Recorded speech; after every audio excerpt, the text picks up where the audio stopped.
এই মেয়ে, তোমার ওই দুটো এত বড় হয়ে গেছে কেন? তুমি নাস্তা খাবে তাই আনছি। এই মেয়ে, এসব তুমি কি বলছো? তোমার কি মাথা খারাপ হয়ে গেছে নাকি? পাগলের মতো কথা বলছো কেন? আমি পাগলের মতো কথা বলতে যাব কেন? তুমি যা বলেছো আমি তারই উত্তর দিচ্ছি।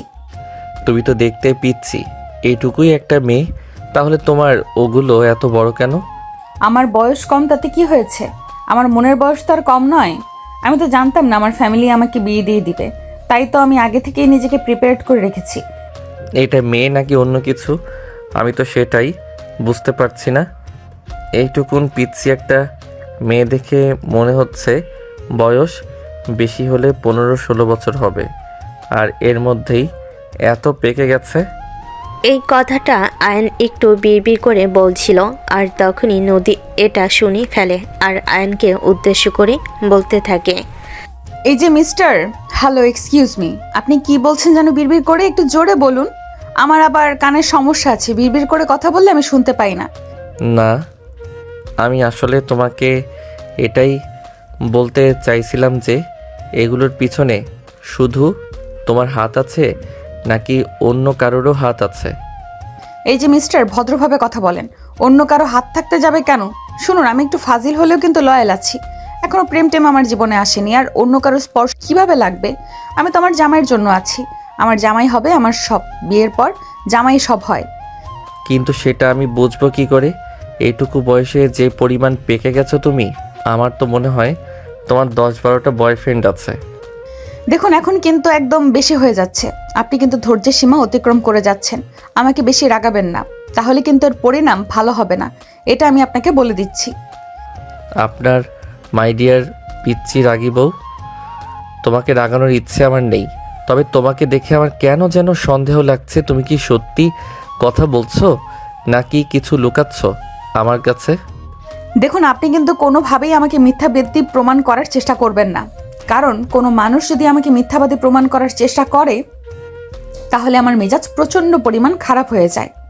আমি এইসব কিছু নিতে পারি না, তাই আমি আপনাকে শেষবারের মতো বলে দিচ্ছি, আমাকে কোনোভাবেই মিথ্যাবাদী প্রমাণ করার চেষ্টা করবেন না।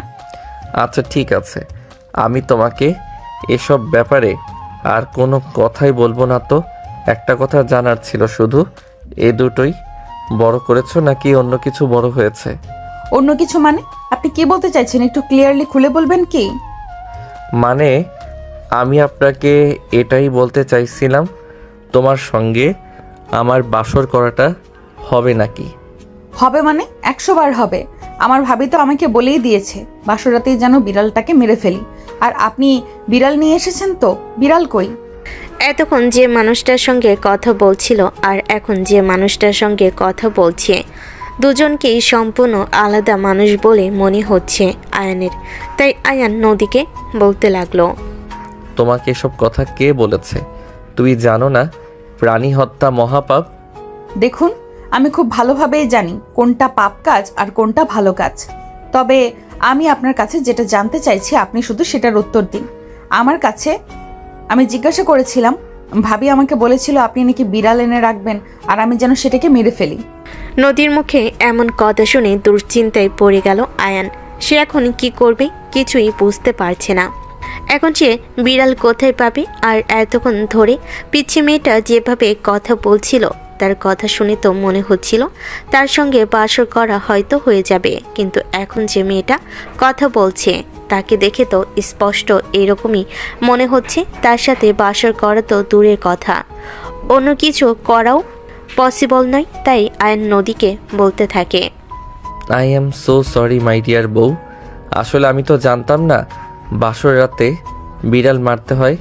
যদি জানতাম তাহলে আমি বিড়াল নিয়ে তবেই আসতাম। হায় আল্লাহ, এটা আপনি কি করলেন? আপনি তো আমার সমস্ত চিন্তা ধারণাই বদলে দিলেন। আমি তো ভেবেছিলাম আপনি আমার চাইতে বয়সে বড়, তাই আপনার মাথায় যথেষ্ট জ্ঞান বুদ্ধি আছে এবং আপনি সব কিছুই জানেন, কিন্তু এখন তো দেখছি আপনি আসলে একটা বুদ্ধু। এই বলে নদী ছোট বাচ্চাদের মতো কান্না শুরু করে। তাই ভ্যা ভ্যা করে।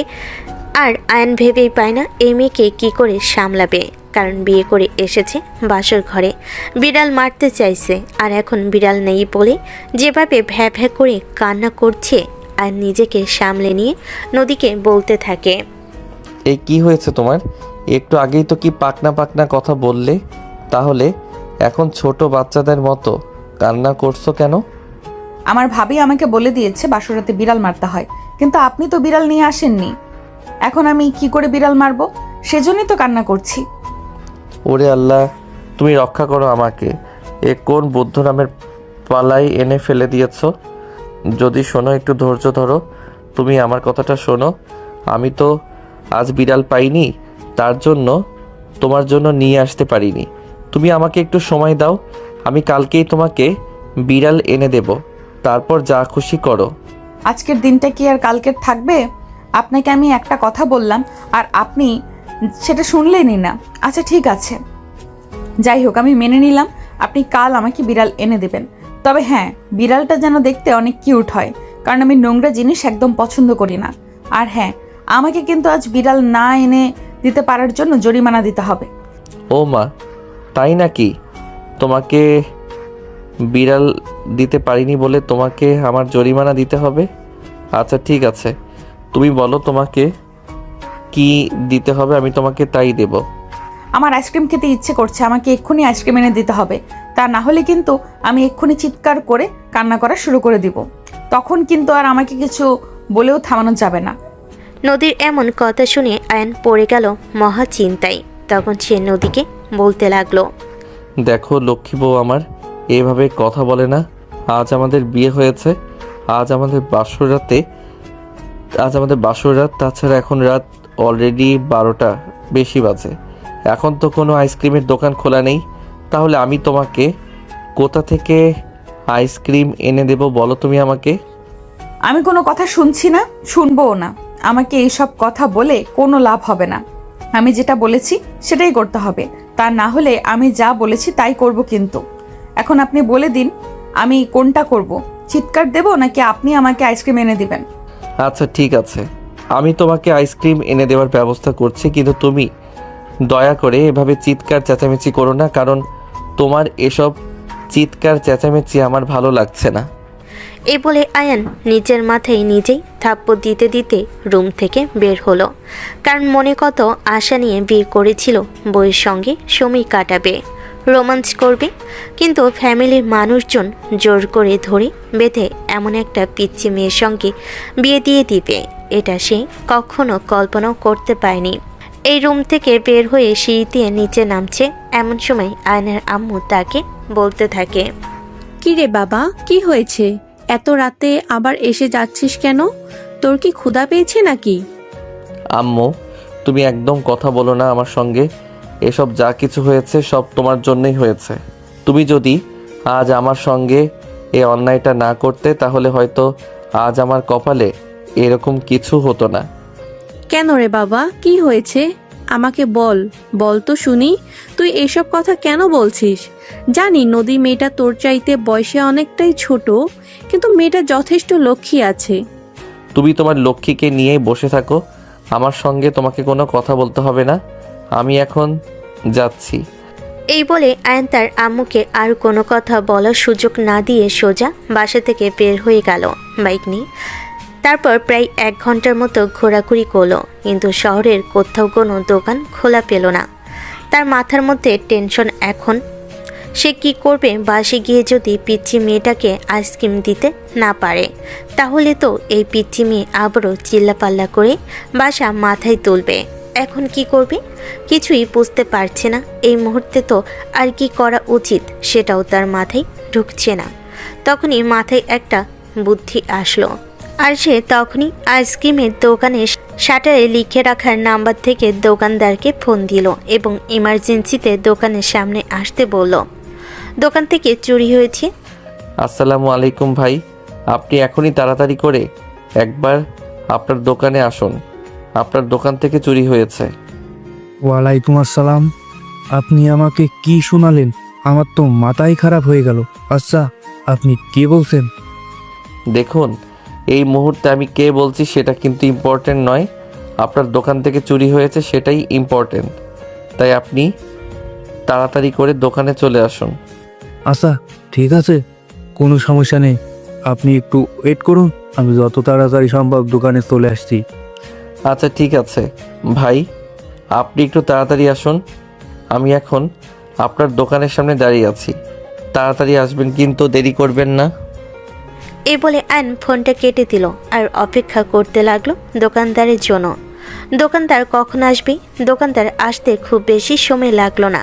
10 মিনিট পরে দোকানদার একটা মোটর সাইকেল নিয়ে দোকানের সামনে এসে দাঁড়ালো। আর তখনই আয়ন তাকে দেখে বলতে লাগলো, আসসালামু আলাইকুম, আপনি কি এই দোকানের দোকানদার? ওয়ালাইকুম আসসালাম। জি আমি আমার দোকানের শাটার তো এখনো বন্ধ আছে। তাহলে চোর ভিতরে ঢুকলো কিভাবে, আর আপনি তাকে কিভাবে দেখেছেন? আমার মনে হয় চোর উপরে চাল দিয়ে টিন কেটে প্রবেশ করেছে। আপনি দোকানের শাটার খুলুন, তাহলেই ভিতরে গিয়ে দেখতে পাবেন। কথাটা শোনা মাত্রই দোকানদার আর এক মুহূর্ত দেরি না করে সঙ্গে সঙ্গে দোকানের শাটার খুলেন। কারণ দোকানদারের মনে ছিল এক অজানা আতঙ্ক, না জানি আজ কত টাকার মাল চুরে নিয়ে গেছে। আর তারপরে তিনি দোকানের ভিতর প্রবেশ করলেন। আর দোকানদারের পিছন পিছন আয়নও দোকানের ভিতর প্রবেশ করে। তারপর আয়ন দোকানদারকে বলতে থাকে, আপনিও খুঁজুন আর আমিও খুঁজে দেখি কোন দিক দিয়ে চোর প্রবেশ করেছিল। হ্যাঁ ভাই, আপনি একদম ঠিক কথা বলেছেন। প্লিজ হেল্প মি, একটু খুঁজে দেখুন ডাকাত কোন দিক দিয়ে ভেতরে প্রবেশ করেছিল। এই বলে আয়ন দোকানদারের সাথে সাথে কোন দিক দিয়ে চোর প্রবেশ করেছে সেটা খোঁজার নাটক করতে লাগলো। এভাবে চলে গেল বেশ কিছুক্ষণ সময়, কিন্তু কোথাও কোনো চুরি চিহ্ন দেখা গেল না। তাই দোকানদার আয়নকে বলতে লাগলো, কি ব্যাপার ভাই, আপনি আমাকে বললেন আমার দোকান থেকে চুরি হয়েছে, কিন্তু আমার দোকান থেকে চুরি হওয়ার মতো কোনো লক্ষণ তো দেখতে পাচ্ছি না। তাহলে আপনি আমাকে এই মিথ্যা কথা কেন বললেন? আরে ভাই, আমি যা দেখেছি তাই বললাম। আমি এদিক দিয়েই বাইকে করে যাচ্ছিলাম, তখনই দেখতে পেলাম একটা ছেলে আপনার দোকানের বারান্দার চালের উপর দিয়ে লাফ দিয়ে নেমে গেছে। তাই আমি হয়তো ভাবলাম আপনার দোকান থেকেই কিছু একটা চুরি করেছে। আগে একটা জিনিস ঠিকঠাকভাবে ভালো করে দেখবেন, আর তারপরে কাউকে এভাবে হেস্ত না করবেন। আপনি জানেন আমি কতটা টেনশনে ছিলাম। যাই হোক ভাই, দেখুন যা হওয়ার তা তো হয়ে গেছে, সে সব কিছু নিয়ে চিন্তা করে কোনো লাভ নেই। এখন আমি আপনাকে যেটা বলি, আমার এক বক্স আইসক্রিম লাগবে। আপনি যখন দোকান খুলেছেন তখন আমাকে এক বক্স আইসক্রিম দিয়ে দিন। মানে কি হিসাবে? আপনি পাগল নাকি মাথা খারাপ? আপনি এত রাতে আমাকে আইসক্রিম নেওয়ার কেন ফোন দিয়ে বাসা থেকে নিয়ে এসেছেন? ভাই প্লিজ, আপনি কিছু মনে করবেন না। আসলে আমার বাসায় একটা পাগলের বসবাস। পাগল কখন কি করে না করে তার কোনো ঠিক নেই। আর ওই পাগলটার জন্যই আমাকে এত রাতে বাসা থেকে বের হতে হয়েছে আইসক্রিম নেওয়ার জন্য। সারা বাজার ঘোরাঘুরি করেও কোনো দোকান খোলা পাচ্ছিলাম না, তাই বাধ্য হয়ে আমাকে এটা করতে হলো। প্লিজ আপনি আমাকে ক্ষমা করে দেবেন। এটা আপনি আমাকে বললেই পারতেন। আপনার বাসায় একজন মানসিক রোগী আছে, আর তার জন্য এই মুহূর্তে আইসক্রিম প্রয়োজন। তাহলে আমি ধীরে সুস্থে এসে আপনাকে দিয়ে দিতাম, কিন্তু এভাবে টেনশনে ফেলার কোনো কারণ ছিল না। আই এম সো সরি ভাই, আমার ভুল হয়ে গেছে। আপনি আমাকে ক্ষমা করে দিবেন, কিন্তু এখন আমাকে এক বক্স আইসক্রিম দিয়ে ধন্য করুন। এই বলে দোকানদারকে রিকোয়েস্ট করতে লাগলো। আর তখন দোকানদারও অন্য কোনো পথ খোলা না পেয়ে আয়নের হাতে এক বক্স আইসক্রিম তুলে দিল। আর এদিকে আয়ন তখন দোকানদারের বিল মিটিয়ে দিয়ে বাসার দিকে রওনা দিল। আয়ন বাসে যখন আসলো তখন রাত অলরেডি 2টার মতো বেজে গেছে। রুমে প্রবেশ করে দেখতে পাই নদী বিছানার এক পাশে ঘুমিয়ে গেছে। তখন আয়ন নদীকে ঘুম থেকে ডেকে তোলার চেষ্টা করে। এই পিচ্ছি পিচ্ছি, ঘুম থেকে উঠো, দেখো তোমার জন্য আইসক্রিম নিয়ে এসেছি। আইসক্রিমের কথাটা আসলেই ঘুম থেকে লাফ দিয়ে ওঠে নদী। আর তখনই আয়নকে বলতে থাকে, এই যে মিস্টার, কি সমস্যা আপনার? আপনি আমাকে পিচ্চি বলছেন কেন? তো তোমাকে কি বুড়ি বলে ডাকবো নাকি? এত রাতের বেলা যে মেয়ে আমাকে আইসক্রিম আনার জন্য বাইরে পাঠিয়ে দিতে পারে, চিৎকার চেঁচামেচি করতে পারে, এর মাঝে তো কোনো মনুষ্যত্ববোধ আছে বলে আমি মনে করি না। দেখুন, একদম ফালতু কথা বলবেন না। আমার যখন যেটা খেতে ইচ্ছে করে আমি তখন সেটাই খাই। তাছাড়া আমার বাবা আমার যখন যেটা মন চায় তখন সেটাই এনে দেয়। তাহলে আপনি কেন দিতে পারবেন না? হ্যাঁ, আপনাকে প্রশ্রয় দিতে দিতে কতটা অমানুষ বানিয়ে ফেলেছে সেটা তো আমি নিজের চোখে দেখতে পাচ্ছি। রাত 2টা বাজে আর আমি এতক্ষণ আইসক্রিম নিয়ে বাসায় এসেছি। এটা কোনো সুস্থ মানুষের কাজ হতে পারে? আপনি যদি আমাকে মানসিক রোগী মনে হয়ে থাকে তাহলে তাই। এখন আমি আইসক্রিম খাবো, চুপচাপ সরুন আমার সামনে থেকে। এই বলে নদী আয়নকে আর কোনো কথা বলার সুযোগ না দিয়ে সঙ্গে সঙ্গেই আয়নের হাত থেকে আইসক্রিমের বক্স কেড়ে নিয়ে আইসক্রিম খেতে থাকে। ছোট্ট বাচ্চাদের মতো সমানে আইসক্রিম খেয়ে যাচ্ছে। মোটামুটি অর্ধেক বক্স খাওয়া শেষ হয়ে গেছে 10 মিনিটের মধ্যেই। এটা দেখে আয়ন একদম হতভম্বের মতো নদীর দিকে তাকিয়ে আছে। আয়ন নদীর দিকে তাকিয়ে আছে। এটা দেখে নদী আয়নকে বলতে থাকে, এই মিয়া, কি সমস্যা আপনার? আপনি এইভাবে আমার দিকে তাকিয়ে আছেন কেন? আপনি এইভাবে তাকিয়ে থাকলে আমার পেট ব্যথা করবে না তো সেটা জানেন না নাকি? এইটুকুনি মেয়ের কি বিচ্ছিরি মুখের ভাষা রে। আমি তোমার দিকে তাকিয়ে থাকলে তোমার পেট ব্যথা? আমি কি কুকুর বেড়াল নাকি যে তোমার খাবারে নজর দেব? দেখুন, আমি কাউকে বিশ্বাস করি না। আপনি চুপচাপ এখান থেকে চলে যান আর আমার খাওয়া শেষ হলে তারপরে রুমে আসবেন। এই বলে নদী আইসক্রিমের বক্সে রেখে আয়নকে টানতে টানতে রুম থেকে বের করে দেয়। আর আয়ন তখনও আর কোনো উপায় না পেয়ে রুম থেকে বের হয়ে যেতে বাধ্য হয়। এদিকে কেটে যায় মোটামুটি আধা ঘন্টার বেশি সময়। আয়ন রুমের বাইরে দাঁড়িয়ে আছে, রাগে তার গায়ে জ্বলে যাচ্ছে, কিন্তু কাউকে কিছু বলতে পারছে না। কাকে কি বলবে? এখানে তো কেউ কিছু করতে পারবে না। এদিকে নদী আইসক্রিম খেয়ে আবারও বিছানায় শুয়ে ঘুমিয়ে পড়ে। আয়ন রুমের দরজায় নক করতে থাকে। নদী ঘুম থেকে উঠে দরজা খুলে দেয় আর তারপরই আয়নকে ডেকে বলতে থাকে, কি ব্যাপার, কি সমস্যা আপনার? আপনি আবার এত রাতে কোথায় গিয়েছিলেন? এখনো তোমার মতো সাইকো সঙ্গে না এক রুমে থাকা যায় না। তুমি আমাকে একটা বালিশ দাও। আমি ড্রয়িং রুমে সোফায় ঘুমিয়ে পড়েছি। সেটা যখন রুম থেকে বের হয়ে গিয়েছিলেন তখন বললেই পারতেন। তাহলে এখন আর আমাকে ঘুম থেকে ডেকে দিলে আমার ঘুমটা ভাঙতে হতো না আর আমিও শান্তিমতো ঘুমাতে পারতাম। আমি তো আর এটা গোনা জানতাম না যে কেউ একজন আমাকে রুম থেকে বের করে দিয়ে তারপর দরজা লাগিয়ে দিয়ে নিজের কাজ শেষ করে ঘুমিয়ে পড়বে, আমাকে রুমে আসতে দিবে না। এখন তো জেনেছেন, তাহলে আর দয়া করে আমাকে বিরক্ত করবেন না। আপনার বালিশ নিয়ে তারপর রুম থেকে বেরিয়ে চলে যান। আর এদিকে ঠিক ওই মুহূর্তেই আকাশে হঠাৎ করে বিদ্যুৎ চমকালো। তখনই নদী একটা চিৎকার দিয়ে আয়নের বুকে লুকালো। কথাটা বলা শেষ করার আগেই আরও একবার অনেক জোরে বিদ্যুৎ চমকালো। আর তখনই নদী আবারও চিৎকার দিয়ে আয়নের বুকে লুকিয়ে গেল। আ এই কি সমস্যা তোমার? তুমি এভাবে চিৎকার দিয়ে আমাকে জড়িয়ে ধরেছো কেন? ছাড়ো আমাকে। একদম কথা বলবেন না। ওই যে আপনি দেখতে পাচ্ছেন না আকাশে বিদ্যুৎ চমকাচ্ছে, আমি বিদ্যুৎ চমকালে ভয় পাই। এবার আগের চাইতে আরও অনেক শক্ত করে জড়িয়ে ধরেছে। এটা দেখে আয়ন বলতে লাগলো। এই বলে নদী আয়নকে নিজের শরীরের সমস্ত শক্তি দিয়ে জড়িয়ে ধরে। আয়ন তখন অনেক চেষ্টা করেও নদী থেকে নিজেকে ছাড়াতে পারছিল না। আর তখনই নদী আয়নকে বলতে থাকে, আরে কি বাচ্চামো শুরু করে দিয়েছো? একটু আগেই তো আমাকে রুম থেকে বের করে দিয়ে ঘুমিয়ে পড়েছিলে। এখন বিদ্যুৎ চমকানো শব্দ শুনে এমন করছো কেন? তখন তো আর আকাশে বিদ্যুৎ চমকাচ্ছিল না, আমার কোনো ভয়ও লাগছিল না। কিন্তু এখন তো বিদ্যুৎ চমকাচ্ছে, তাই খুব ভয় লাগছে। আপনি রুম থেকে যাবেন না মনে হয়। ঝড় আসবে, ঝড় আসলে আমি খুব ভয় পাই। বললেই হলো, একটু আগেই তো আমাকে আমার সব কিছু দিয়ে রুম থেকে বের করে দিলে, এখন আবার ফেরত দেখাচ্ছ কেন? তুমি ভয় পাচ্ছ বলে এসব কথা বলে কোনো লাভ হবে না। প্লিজ, আপনি আমাকে ফেলে যাবেন না। আমি কিন্তু প্রচণ্ড ভয় পাই, আর ভয় পেয়ে যদি কিছু একটা হয়ে যায় তাহলে কিন্তু আপনার খবর আছে। এই শোনা, তুমি কোথাও যাবে না, আর তোমাকে কোথাও যেতে হবে না, তোমাকে এখানেই থাকতে হবে। মানে কি এসবের? তুমি আমাকে নিজের হাতের পুতুল পেয়েছো নাকি? তোমার যখন যেভাবে ইচ্ছে করবে তখন তুমি আমাকে সেভাবেই নাচাবে। দেখো, একদম বেশি কথা বলবে না। বেশি কথা বলা কিন্তু আমি একদম পছন্দ করি না, আমার একদম পছন্দ নয়। তোমাকে যেটা বলেছি তুমি সেটাই করবে। আমি বিদ্যুৎ চমকালে প্রচণ্ড ভয় পাই, তাই তোমাকে এখন এখানেই থাকতে হবে।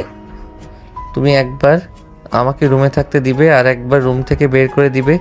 তুমি আমাকে পেয়েছোটা কি? আমি আবার তোমাকে কি পেতে যাব? তুমি কি ভুলে গেছো তুমি আমার জামাই লাগো? দেখো, ফাইজলামোর একটা সীমা আছে। তুই কিন্তু ফাইজলামোর সীমা একদম অতিক্রম করে ফেলছো। এটার ফল কিন্তু ভালো হবে না, আমি তোমায় বলে দিচ্ছি। উফ, এত কথা বলো না তো, আমাকে ঘুমাতে দাও, চলো বিছানায়। এই বলে নদী আয়নকে টানতে টানতে বিছানায় নিয়ে চলে আসে, আর তারপর সে আয়নকে জড়িয়ে ধরে ঘুমিয়ে পড়ে। এদিকে আয়নের কোনোভাবেই ঘুম আসছিল না, কারণ সে মনে কত আশা নিয়ে বিয়ে করেছিল। বিয়ের পর বাসর করবে, বইয়ের সঙ্গে সময় কাটাবে, কিন্তু তা তো এসবে কিছুই হয়ে উঠল না। তার ভিতরে যেন উত্তপ্ত আগুন, কাছে শুকনো কিছু পেলেই একদম পুড়িয়ে ছারখার করে দেবে। এদিকে নদীও তাকে এমনভাবে জড়িয়ে ধরে রেখেছিল যেন সে নদীর দিকে চাইলেও একটু নিজেকে দূরে সরাতে পারছিল না। এভাবেই দেখতে দেখতে প্রায় শেষ রাতের দিকে আয়নের চোখ লেগে আসে, আর সেও ঘুমিয়ে পড়ে। সকালবেলা ঘুম ভাঙ্গে আবারও নদীর কান্নায়। আয়ন চোখ মেলে তাকিয়ে দেখে নদী বিছানায় বসে বসে কান্না করছে। এটা দেখে আয়ন নদীকে জিজ্ঞাসা করতে থাকে, এই মেয়ে, তোমার আবার কি হলো? এই সাত সকালবেলা ঘুম থেকে উঠতে না উঠতেই কান্না করছো কেন? তাহলে আমি কান্না করব না তো কি করব? আমার ভাবি আমাকে বলে দিয়েছিল বাসরাতে বিড়াল মারতে হয়, কিন্তু আমি তো বিড়াল পেলাম না। আপনি ভালো না, আপনি আসলেই একটা পচা লোক, আপনি আমাকে বিড়াল এনে দিলেন না। ও পারলে তুমি আমাকে উদ্ধার করো এই মেয়ের পালা থেকে। আমি তো বলেছি তোমাকে বিকেলে বিড়াল এনে দেব। এখন তাহলে কান্না করছো কেন? এখন তো বোর হলো মাত্র। সত্যি আপনি আজ আমাকে বিড়াল এনে দিবেন তো?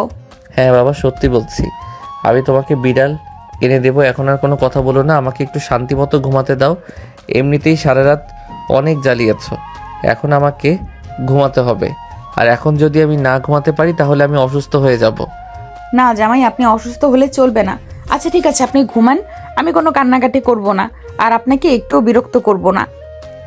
এবার তো আপনার শান্তি। আল্লাহর দোহাই তোমার, আগামী 2-3 ঘন্টার ভিতরে আর রুমের ভিতরে কোনো গন্ডগোল করো না, আমাকে একটু শান্তি মতো ঘুমাতে দাও। এই বলে আয়ন ঘুমের অতল সাগরে হারিয়ে গেল। আর এদিকে নদী ঘুম থেকে উঠে ফ্রেশ হয়ে খাবার টেবিলে গিয়ে চিল্লাতে লাগলো, আমার ক্ষুধা পেয়েছে। খাবার কোথায়? খাবার দাও আমাকে, এক্ষুনি খাবার খেতে হবে, আমার প্রচণ্ড ক্ষুধা পেয়েছে।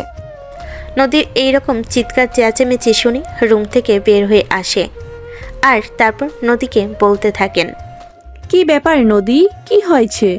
তুমি এভাবে এখানে চিৎকার চেঁচামেচি করছো কেন? আমার ক্ষুধা পেয়েছে, আমাকে তাড়াতাড়ি খাবার দাও, আমাকে এক্ষুনি খাবার খেতে হবে। আচ্ছা তুমি একটু অপেক্ষা করো, আমাদের বাড়িতে তো এত সকালবেলা কেউ খায় না, তাই এত সকালবেলা খাবারও তৈরি করা হয় না। আমি এক্ষুনি খাবার তৈরি করে তোমাকে দিচ্ছি।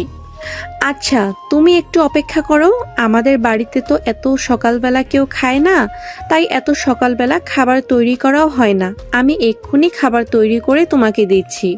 আরে বাবা, বুঝলাম না, আপনাদের বাড়িতে একজন মানুষ আছে, তার সকালবেলা খিদে লাগতে পারে, তার জন্য কিছু খাবার তৈরি করে রাখবেন না আপনারা? আসলে আমরা তো জানি না তুমি এত সকাল সকাল খাবার খাও। যদি জানতাম তাহলে সকালে তোমার জন্য খাবার তৈরি করে রাখতাম। ব্যাপার না, তুমি 10 মিনিট বসো, আমি খাবার নিয়ে আসছি। এই বলে আয়নের আম্মু তাড়াতাড়ি করে রান্নাঘরের দিকে পা বাড়ায়। আর এদিকে নদী তখন ড্রয়িং রুমে বসে টিভি অন করে, যে ব্যাপারটা আয়নের আম্মু লক্ষ্য করেন। একটা মানুষ কতটা তাছাড়া হলে এই সাত সকালবেলা ঘুম থেকে উঠেই টিভি অন করতে পারে, সেটাই ভাবছিলেন আয়নের আম্মু। কিন্তু তারপরও নদী ছোট মানুষ, এটা ভেবে তিনি আর কোনো কথা বললেন না। তিনি নদীর জন্য নাস্তা বানাতে লাগলেন। প্রায় 20 মিনিট পর নাস্তা বানানো শেষ হলে তিনি সেটা নিয়ে ড্রয়িং রুমে চলে আসেন, আর তারপর নদীর হাতে তুলে দিয়ে বলতে থাকেন, এই নাও তোমার সকালের নাস্তা। আরেকটা কথা বলি, প্লিজ কিছু মনে করো না, আমাদের বাড়িতে না সকালবেলা কেউ টিভি দেখে না, টিভিটা একটু বন্ধ করে দাও। আমি এটা পারবো না। আমি প্রতিদিন আমাদের বাড়িতে টিভি দেখতে দেখতে খাবার খাই, আর এটা আমার অভ্যাসে পরিণত হয়ে গেছে। এখন আপনারা চাইলেও তো আর আপনাদের জন্য আমি আমার নিজের অভ্যাস পরিবর্তন করতে পারবো না। এটা শোনার পর আয়নের আম্মু আর কোনো কথা বললেন না। মনে মনে ভাবলেন, ছোট মানুষ, আস্তে আস্তে সব কিছু ঠিক হয়ে যাবে। এই কথা চিন্তা করতে করতে তিনি সেখান থেকে চলে গেলেন। নদী খাবার খেয়ে খাবারের প্লেট ড্রয়িং রুমের সোফার উপর রেখে নিজের রুমে চলে গেল। আয়ন ঘুম থেকে উঠে সকাল 11টায়। তারপর নাস্তার টেবিলে এসে দেখে তার আম্মু তার জন্য নাস্তা রেডি করে নিয়ে বসে আছে। আয়নের আম্মু তখন আয়নকে দেখা মাত্রই বলতে লাগলো, বাবা, জীবনে খুব বেশি ভুল করে ফেললাম নাকি কিছুই বুঝতে পারছি না। সেটা আমাকে কেন বলছো? কত বড় ভুল করেছো সেটা নিজেরাই চিন্তা করে দেখো। তোমরা তো আমার জীবনটাকে একদম নরক বানিয়ে ছেড়ে দিলে। শোন, কপালে যা আছে তা তো হবেই, তা তো আমরা কেউ খণ্ডাতে পারবো না। তবে আল্লাহর উপর ভরসা রাখ, নিশ্চয়ই আল্লাহ যা কিছু করেন ভালোর জন্যই করেন। তোমরা যে আমার জন্য কতটা ভালো করেছো সেটা এখন আমি হাড়ে হাড়ে টের পাচ্ছি। তোমরা আমার জীবনটাকে একদম তেজপাতা বানিয়ে ছেড়ে দিয়েছো, আর এখন বলছো আল্লাহ যা করেন ভালোর জন্যই করেন। আমরা তো ভেবেছিলাম যা হবে ভালোই হবে, কিন্তু এরকম কিছু হবে সেটা তো আমরা কখনো কল্পনাও করি নাই। যাই হোক, আল্লাহর উপর ভরসা, দেখা যাক কি হয়। হ্যাঁ, এখন তো এটা করা ছাড়া আর কোনো উপায় নেই।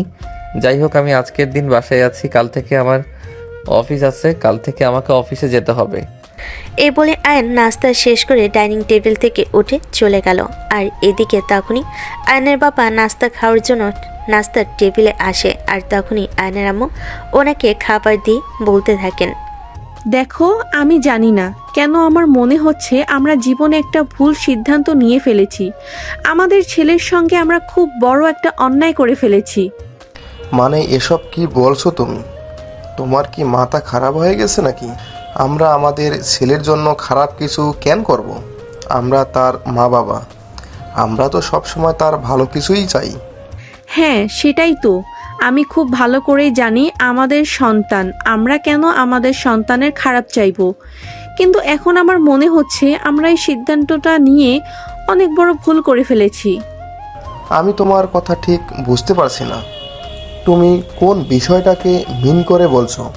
যদি একটু ক্লিয়ারলি খুলে বলতে তাহলে আমার বুঝতে সুবিধা হতো। আয়ানের বিয়ের ব্যাপারে সিদ্ধান্ত নেওয়াটা আমাদের একদম উচিত হয়নি। মেয়েটা একদম বাচ্চা। মেয়েটা এখনও অনেক ছোট্ট, সেটা দেখে তারপরেই তো আমরা আমাদের ছেলের সঙ্গে তার বিয়ের দেওয়ার সিদ্ধান্ত নিয়েছি। তুমি তো জানোই ঘটনা কি হয়েছিল। হ্যাঁ, আমি তো সেটাই জানি, কিন্তু তারপরও আমার মনে হচ্ছে এটা করা একদম উচিত হয়নি। আমাদের ছেলের জীবনটা বুঝি নষ্ট হয়ে গেল। দেখো, তুমি একদম উল্টাপাল্টা কথা বলবে না। আমাদের ছেলের জীবনটা আমরা কেন নষ্ট করতে যাব? যা করেছি ছেলের ভালোর জন্যই করেছি, এবং আশা করছি যা হবে সব আমাদের ছেলের ভালো হবে। ভিউয়ার্স, বুঝতে পারছেন না তো আসলে মূল ঘটনা কি হয়েছিল? চলুন আপনাদেরকে ঘটনাটা খুলে বলি। আজ থেকে 1 সপ্তাহ আগের ঘটনা। আয়নের বাবা অফিস শেষ করে বাসায় ফিরবেন, আর তখনই মোবাইলে একটা কল আসে। আর তিনি ফোনটা রিসিভ করেন। তখনই অপর প্রান্ত থেকে শুনতে পেলেন, আসসালামু আলাইকুম, এই ফোনটি যার আপনি তাকে চিনেন? ওয়ালাইকুম আসসালাম। জি, উনি আমার বন্ধু হন। কেন, কি হয়েছে? আর আপনি কে বলছেন? আমাকে আপনি চিনবেন না, আমি ঢাকা মেডিকেল থেকে বলছি। ওনার একটা অ্যাক্সিডেন্ট হয়েছে, আমি ওনাকে নিয়ে হসপিটালে এসেছি। আপনারা যত দ্রুত সম্ভব হসপিটালে যোগাযোগ করুন।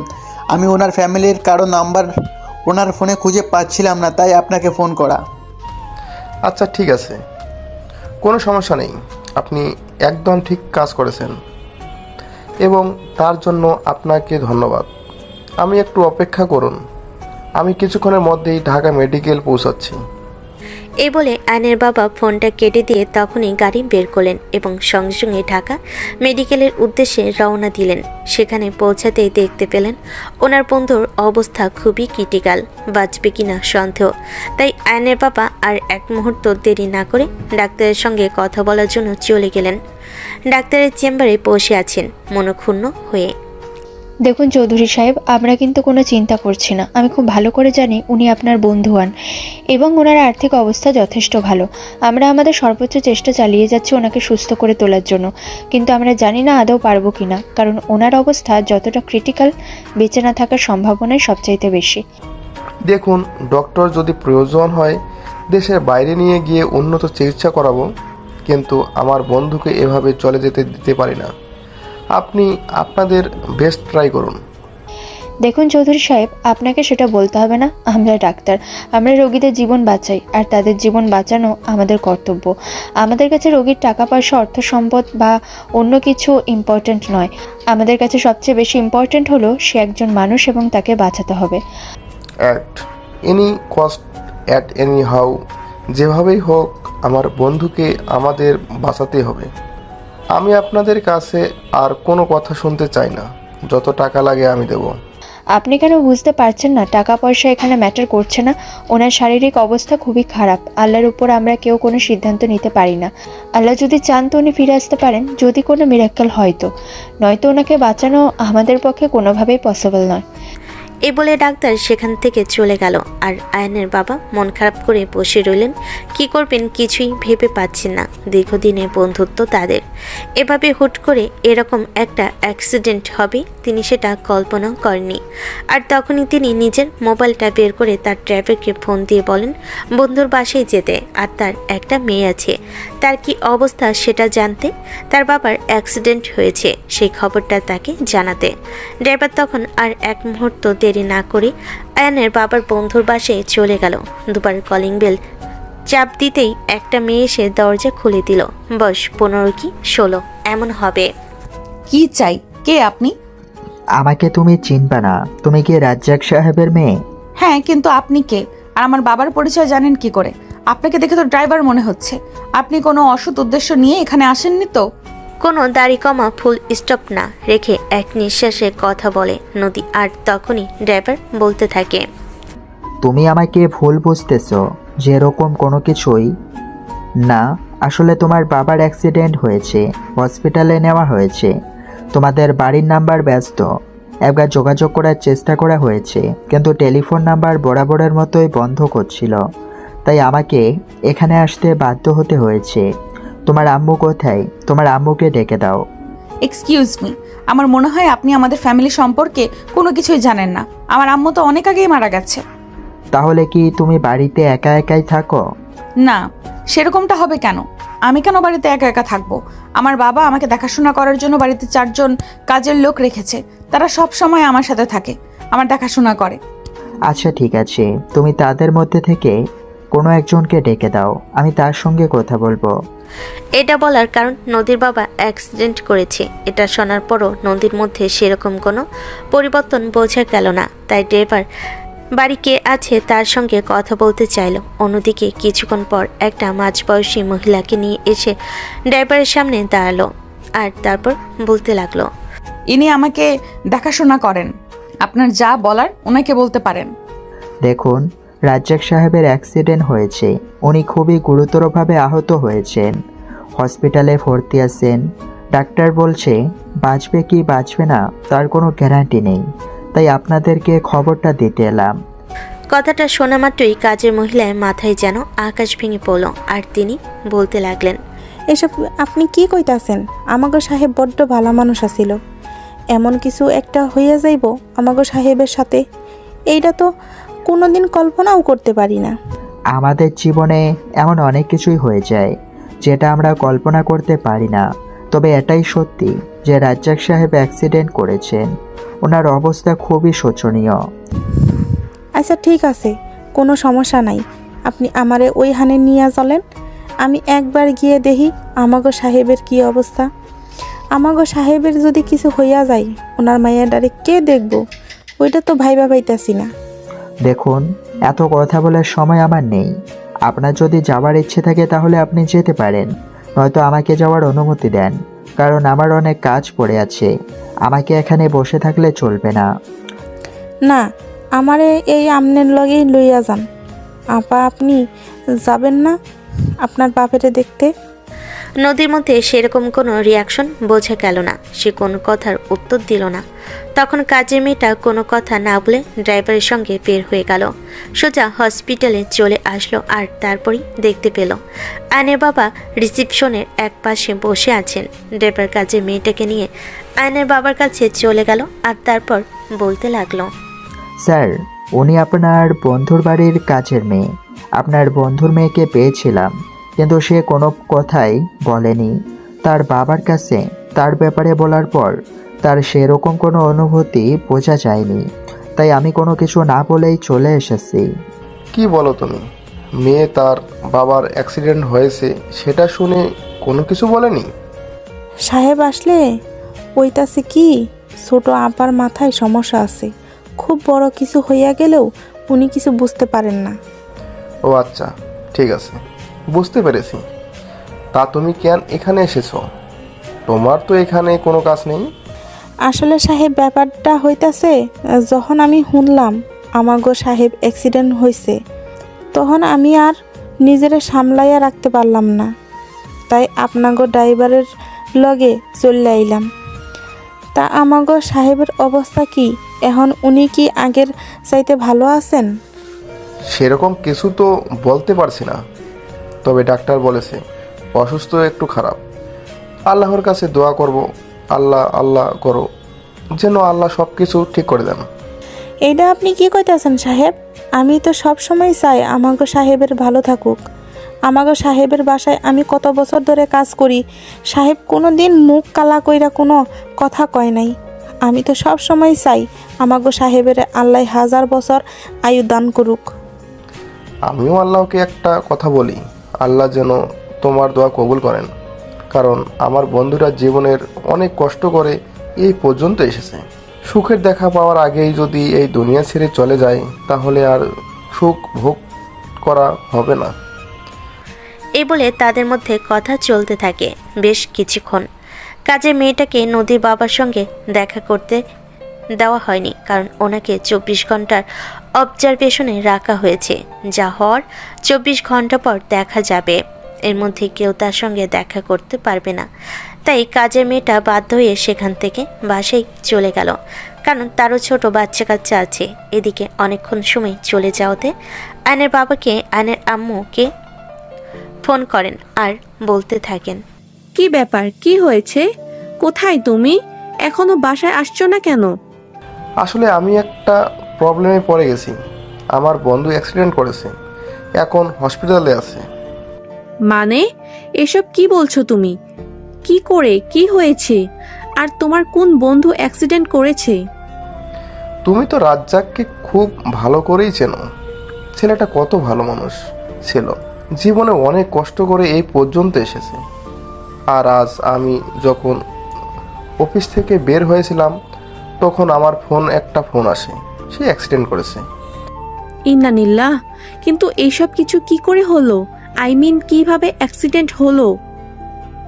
যতক্ষণ পর্যন্ত আর রাজ্জাক সুস্থ না হয় ততক্ষণ পর্যন্ত তো কিছু শিওর হয়ে বলতে পারছি না। আল্লাহই ভালো জানেন কিভাবে কি হয়েছে। আচ্ছা ঠিক আছে, বাদ দাও সেসব কথা। এখন ডাক্তার কি বলেছে সেটা আগে বলো। ডাক্তার যা বলেছে তা শুনে তো আমার মাথা খারাপ হয়ে গেছে। ডাক্তার বলেছে সে সুস্থ হবে কি হবে না তা কোনো গ্যারান্টি নেই। এখন জানি না কি হবে, সবটা আল্লাহর উপর ছেড়ে দিয়েছি। 24 ঘন্টা অবজারভেশনে রাখা হয়েছে। আমি একটু পর আবার ডাক্তারের সঙ্গে কথা বলবো, আর তারপরেই বাসায় ফিরে আসব। আচ্ছা ঠিক আছে, তুমি বাসায় আসো, তারপর না হয় বাকি কথা বলা যাবে। এ বলে আয়নের আম্মু ফোনটা কেটে দিলেন। আর এইভাবেই চলে গেল আরও কয়েক ঘন্টা। রাত 11টা বাজে। আয়নের আব্বু বাসে ফিরে আসে। দরজার কলিং বেল দেওয়ার কিছুক্ষণের মধ্যেই আয়নের আম্মু দরজা খুলে দেন। আয়নের বাবা বিষণ্ণ মনে বাসায় প্রবেশ করেন। আর তখনই আয়নের আম্মু বলতে থাকেন, দেখো, এভাবে ভেঙে পড়লে তো চলবে না, তোমাকে শক্ত হতে হবে, মনোবল শক্ত রাখতে হবে। আল্লাহ যা করেন তা মেনে নিতে হবে। আল্লাহর উপর আমাদের কারো হাত নেই। দেখো, আমি এসব কিছু নিয়ে চিন্তা করছি না। আমি চিন্তা করছি আমার বন্ধুর মেয়েটাকে নিয়ে।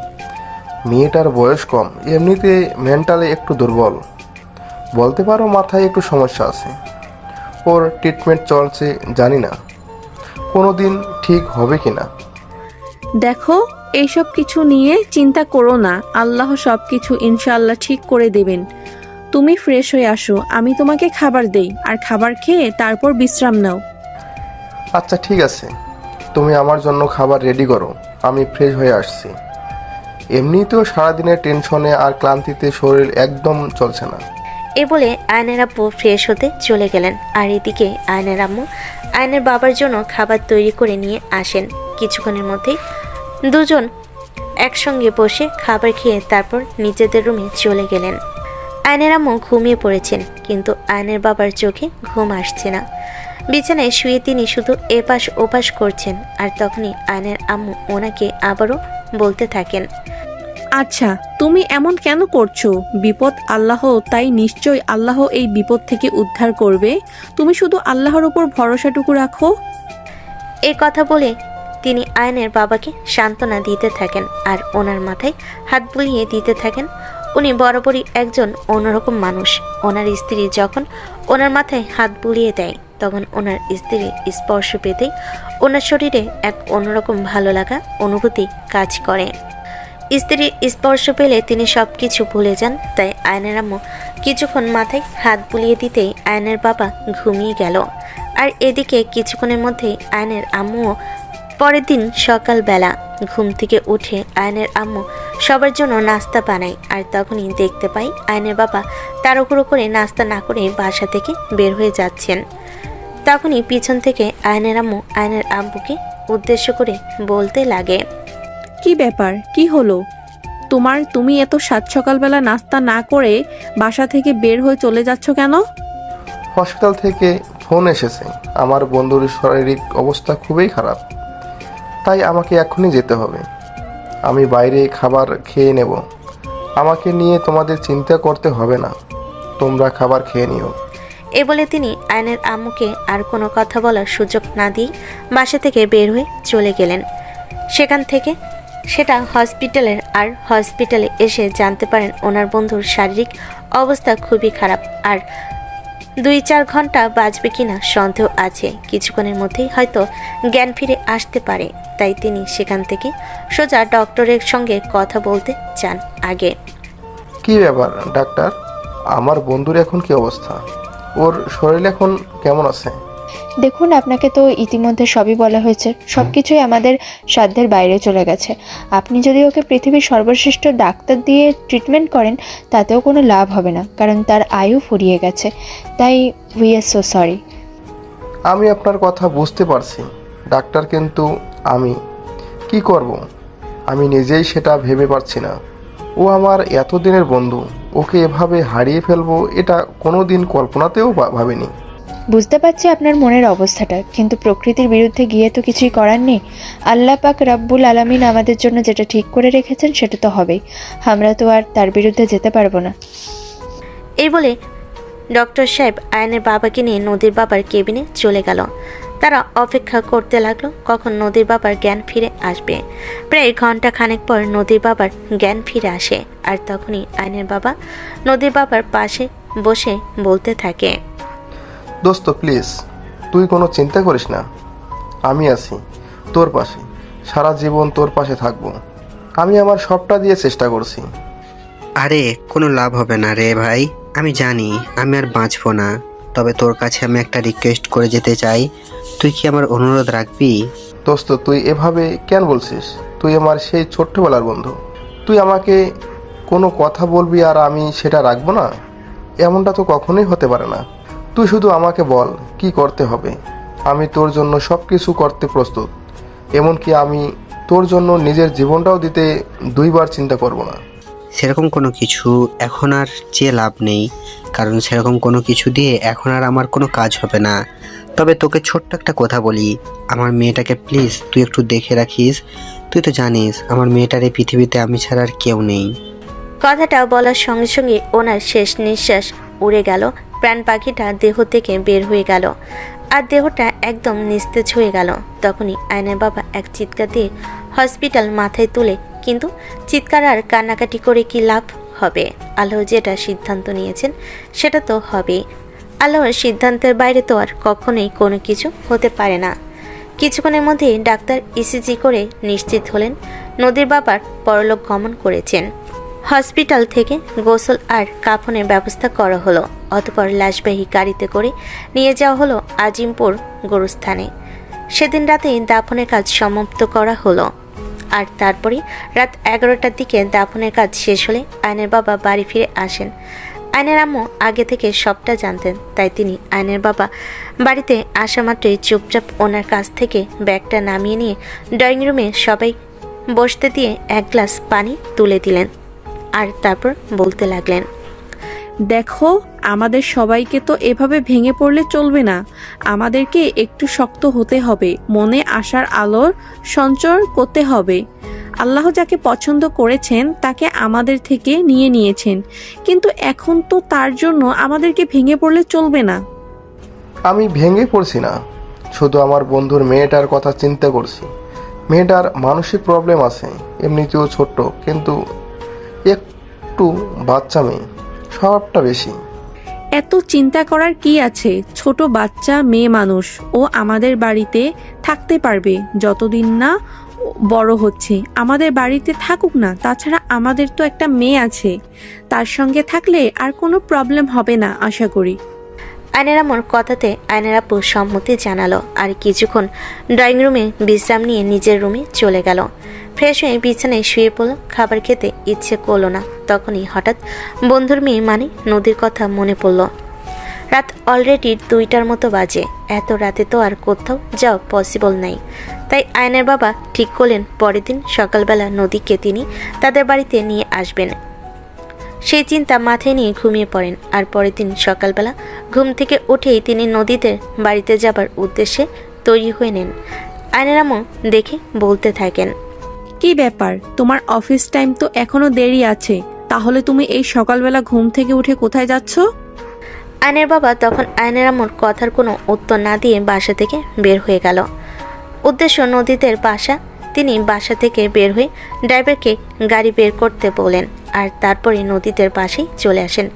বাসায় এসে কলিং বেলে চাপ দিতে কাজের মেয়েটা দরজা খুলে দিল আর আয়নের বাবাকে দেখে বলতে লাগলো, আসসালামু আলাইকুম সাহেব, আপনি কি জন্য আইছেন?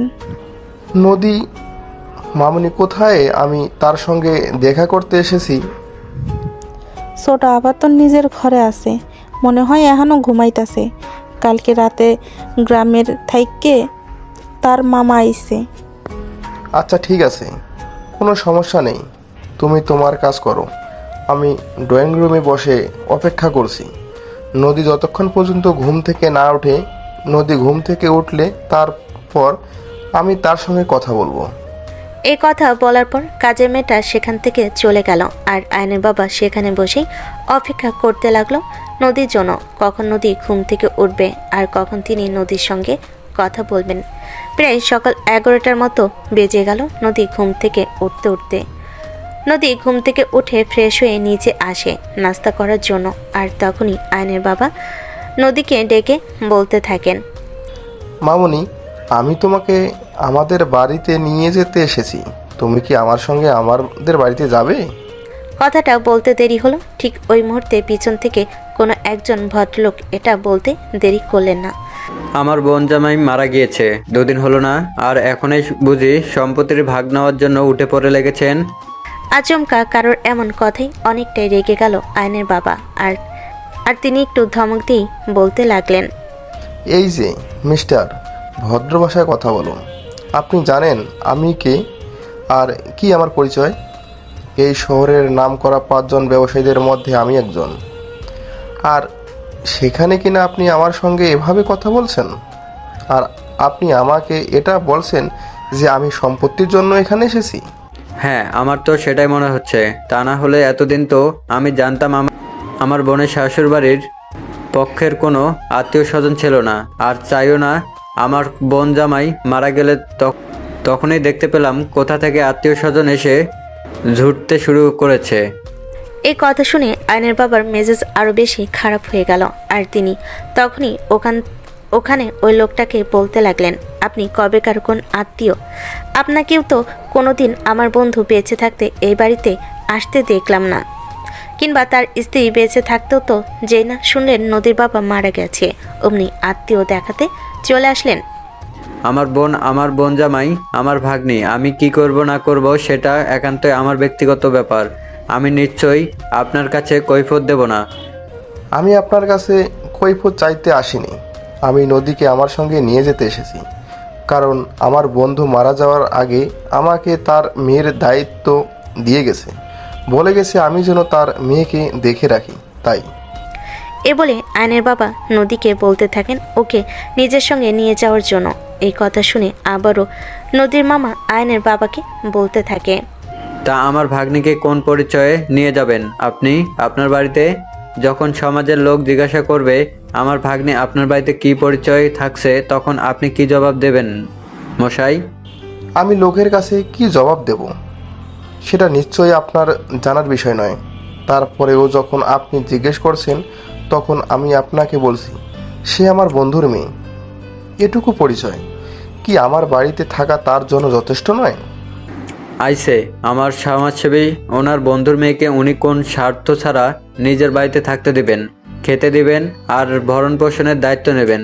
শোনেন, সমাজে এখন আরও ওরকম ভালো মানুষ নেই, তাই ভালো মানুষের মুখোশ ধারণ করবেন না। নদীর মামার এরকম তেরা তেরা কথা শুনে আয়নের বাবার মেজাজ আরও বেশি খারাপ হয়ে যাচ্ছিল। আর তাই তিনি বলতে থাকেন, আচ্ছা, আপনি যে কি বলতে চাইছেন আর কি বোঝাতে চাইছেন সেটা একটু বলবেন কি? আপনি ছোট বাচ্চা নয় যে আপনাকে সব কিছু বুঝিয়ে বলতে হবে। আমার ভাগ্নি অতটাও ছোট নয় যে আপনি বন্ধুর মেয়ের পরিচয় দিয়ে নিজের বাড়িতে রাখতে পারবেন। ওর বয়স বর্তমানে 16 বছর রানিং। এরকম একটা মেয়েকে অন্যর বাড়িতে জায়গা দিতে হলে নিশ্চয়ই একটা পার্সোনাল পরিচয় এর প্রয়োজন আছে। আয়নের বাবা এই কথা শুনে বেশ কিছুক্ষণ চুপ করে থাকেন।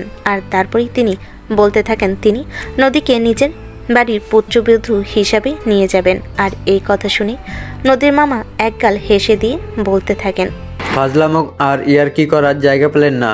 এসব ফাজলামো এখানে করবেন না। আপনি আমার ভাগ্নিকে নিজের বাড়ির পুত্রবধূর পরিচয় নিয়ে যাবেন। শুনুন, এসব ফালতু কথা বলে কাজ হবে না। আপনি এখন এখান থেকে চলে যান। আমার ভাগ্নির দেখাশোনা আমি করতে পারবো। কিন্তু আয়নের বাবা সেসব কথা শুনলেন না, কারণ তিনি খুব ভালো করে জানেন এই লোকটা সম্পদের লোভী। কারণ এতদিন যে মানুষগুলো কোনো আত্মীয় স্বজন ছিল না, আজ হুট করে কোথা থেকে আত্মীয় স্বজন এসে জুটেছে। হ্যাঁ, নদীর মা বাবা দুজনই রিলেশন করে বিয়ে করেছিল। তাদেরকে কখনোই কোনো ফ্যামিলি মেনে নেয়নি। বিয়ের এত বছর পরও যেখানে নদী এতটা বড় হয়েছে, তার 16 বছর বয়স চলছে, তাহলে এখন কেন কোথা থেকে আত্মীয় স্বজন আসতে যাবে? নিশ্চয়ই কোনো উদ্দেশ্য নিয়েই এসেছে। তাই আয়নের বাবা নদীর মামাকে বলেন তিনি নদীকে নিজের ছেলের সঙ্গে বিয়ে দিয়ে তবেই এখান থেকে নিয়ে যাবেন। তাহলে তো আর কারোর কোনো সমস্যা থাকবে না।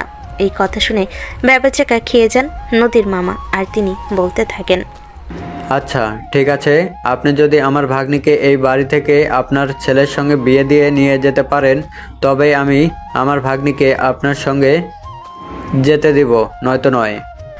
এই কথা শুনে আয়নের বাবা সঙ্গে সঙ্গে রাজি হয়ে যান। আর তিনি বলেন আজকেই এবং একটু পরেই আয়নের সঙ্গে নদীকে বিয়ে দিয়ে তারপরে নিয়ে যাবেন। এই কথা বলে সঙ্গে সঙ্গে তিনি নদীদের বাড়ি থেকে বের হয়ে যান আর নিজেদের বাড়িতে চলে আসেন। তারপরে নিজের ফ্যামিলিকে সমস্ত ব্যাপার খুলে বলেন। আয়নের আম্মু প্রথমে এই বিয়েতে রাজি হচ্ছিল না, কিন্তু আয়নের বাবার জোরাজোরিতে অবশেষে তিনি বাধ্য হন। আর সেই সাথে আয়নকেও এই বিয়ে করতে বাধ্য করা হয়। আয়ন ছিল তার বাবার খুবই বাধ্যগত ছেলে। তার বাবা তাকে যা বলতো সে তাই মেনে নিত। যখন তার বাবা তাকে এই বিয়ের ব্যাপারে বলল, তখনই সে এই ব্যাপারে কোনো কথা বলতে পারল না। বাবার কথাই শেষ কথা এবং সে বিয়ে করতে সম্মতি জানালো। আর তারপরেই যা হলো তা তো আপনারা নিজের চোখেই দেখতে পেলেন। তো ভিউয়ার্স, চলুন এখন বর্তমান সময়ে ফিরে আসি আর বর্তমানের গল্পটা আপনাদের সঙ্গে শেয়ার করি। পরের দিন সকালবেলা ঘুম থেকে উঠে ফ্রেশ হয়ে নাস্তা করে তারপর অফিসে যাওয়ার উদ্দেশ্যে রওনা হয়। অফিসে এসে পৌঁছাতে মোটামুটি 20 মিনিটের মতো সময় লাগে। আর এদিকে অফিস টাইম হয়ে যাওয়াতে সেই সঙ্গে সঙ্গে অফিসের কাজে লেগে গেল। দুপুর 2টা, লাঞ্চ টাইম পার হয়ে গেছে। লাঞ্চ শেষ করে আয়ন নিজের কেবিনে বসেছে। ওই মুহূর্তে আয়নের নাম্বারে একটি আননোন নাম্বার থেকে ফোন আসে। আয়নের মোবাইলে সচরাচর অনেক নাম্বার থেকে ফোন আসে, কারণ সে তার অফিস ম্যানেজমেন্ট ডিপার্টমেন্টে রয়েছে। বিভিন্ন প্রয়োজনে যে কেউ তাকে অপরিচিত নাম্বার থেকে ফোন করতেই পারে। আর সেজন্যই আয়ন ফোনটা রিসিভ করে আর বলতে থাকে, আসসালামু আলাইকুম, আমি আয়ান চৌধুরী বলছি। বলুন আপনাকে কিভাবে সহযোগিতা করতে পারি? ভাইয়া আসার সময় আমার জন্য একটা বিড়াল নিয়ে আসবে। তোমাকে কাল রাতে বলেছিলাম, সেটা মনে আছে তো? আয়ন কণ্ঠস্বর শুনে খুব ভালোভাবে বুঝতে পারে এটা নদী ছাড়া আর কেউ হতেই পারে না। সে নদীর কণ্ঠস্বর শুনে মাথায় হাত দিয়ে বসে পড়ে আর নিজের কপাল নিজেই চাপড়াতে চাপড়াতে মনে মনে বলতে থাকে, আল্লাহ তুমি আমাকে রক্ষা করো। অবশেষে কি না নিজের বউয়ের কাছ থেকে ভাইয়া ডাক শুনতে হচ্ছে। এমন ডাক শোনার আগে তুমি আমাকে তুলে নিলে না কেন? তখনই অপর প্রান্ত থেকে নদী আবারও বলতে থাকে, কি হলো ভাইয়া? আমি তো তোমাকে কিছু জিজ্ঞাসা করেছি, তুমি আমার কথার উত্তর দিচ্ছ না কেন? আমি তো তোমাকে কাল রাতে বলেছিলাম আমার জন্য একটা বিড়াল নিয়ে আসার জন্য। তুমি কি আজ আমার জন্য বিড়ালটা নিয়ে আসতে পারবে? নদীর এমন বাচ্চা মার্কা কথা শুনে আয়নে ইচ্ছে করছে এখনই মাথা ঠুকে মাটির ভিতর ঢুকে যায়, কিন্তু সে কি করবে? নদী এদিকে বারবার প্রশ্ন করে চলেছে, তাই সে নদীকে শান্ত করার জন্য বলতে লাগলো, প্লিজ তুমি শান্ত হও। আমি বাসায় আসার সময় তোমার জন্য বিড়াল নিয়ে আসবো। এখন তুমি আমাকে একটা কথা বলো যে তুমি আমাকে ভাইয়া বলে কেন ডাকছো? আমি না তোমার জামাই লাগি? তুমি না কাল রাতে আমাকে বলেছো এটা? তখনই নদী বলতে থাকে সে তো আয়নকে জামাই বলে ডাকছিল, কিন্তু আয়নের আম্মু বলল এভাবে ডাকতে না। তাই প্রসঙ্গ বাদ দিয়ে আবারও নদী বলতে থাকে, তোমার আম্মু আমাকে বলেছে আমি যেন ওনাকে আম্মু বলে ডাকি, কারণ আমার তো আম্মু নেই। আর আমি যদি তোমার আম্মুকে আম্মু বলে ডাকি তাহলে তো তুমি আমার ভাইয়াই হবে। হায় আল্লাহ, তুমি উপর থেকে একটা রশি ফেলাও, আমি উপরে উঠে যাই। বিড়বিড় করে এই কথাটা বলছিল আয়ন, আর নদী কথাটা শুনে ফেলে। তাই নদী আয়নকে বলতে থাকে, কি হলো ভাইয়া, তুমি এভাবে বিড়বিড় করে কি বলছো? তুমি আমাকে কিছু বললে নাকি? না, আমি তোমাকে কিছু বলিনি। আচ্ছা এখন তুমি ফোনটা রাখো, আমার অফিস টাইম, আমাকে কাজ করতে হবে। আমি বাসায় আসার সময় তোমার জন্য বিড়াল নিয়ে আসবো, চিন্তা করো না। এই বলে আয়ন ফোনটা কেটে দিল আর তারপরে একটা স্বস্তির নিঃশ্বাস ফেল। এসব কি হচ্ছে তার সঙ্গে সে কোনো কিছুই বুঝতে পারছে না, তার মাথা একদম গলিয়ে যাচ্ছে। এই মেয়ের কি মাথা খারাপ নাকি পাগল, এটাই সে বুঝতে পারছে না। কখনো তো কিছু করছে একদম বড় মানুষের মতো, আর কখনো তো কিছু করছে একদম ছোট বাচ্চাদের মতো। আয়ন কি করবে কিছুই ভেবে পাচ্ছে না। এভাবে অফিস টাইম শেষ হলো। বিকেল 5টায় আয়ন বাসা থেকে বের হলেও উদ্দেশ্য বিড়াল কোথায় কিনতে পাওয়া যায় সেটা খুঁজে বের করা। অনেক খোঁজাখুঁজি করার পর একটা দোকানে বিড়াল কিনতে পেল,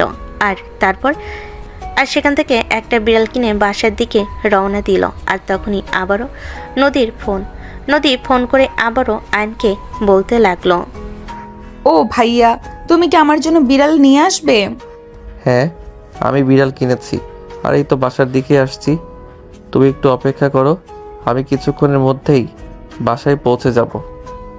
ভাইয়া, আমার আজ অনেক চকলেট খেতে খুব ইচ্ছে করছে, তুমি আমার জন্য কিছু চকলেট নিয়ে এসো। আমার চকলেট অনেক পছন্দের একটি খাবার। আচ্ছা ঠিক আছে, আমি তোমার জন্য সব কিছু নিয়ে আসবো, কিন্তু এখন দয়া করে ফোনটা রাখো। এ বলে আয়ন আবার ফোনটা কেটে দিল আর তারপর বাধ্য হয়ে একটা সুপার শপে ঢুকে নদীর জন্য বেশ কিছু চকলেট কিনে নিল, আর সেই সঙ্গে নিজের ছোট বোনের জন্য, কারণ সে খুব ভালো করেই জানে এখন বাড়িতে যাওয়ার পর যদি সে চকলেটগুলো নিয়ে সোজা তার রুমে চলে যায় তাহলে তার ছোট বোন খুবই রেগে যাবে। কারণ বিয়ের আগে প্রতিদিনই আয়ন বাসায় যাওয়ার সময় তার বোনের জন্য চকলেট নিয়ে যেত।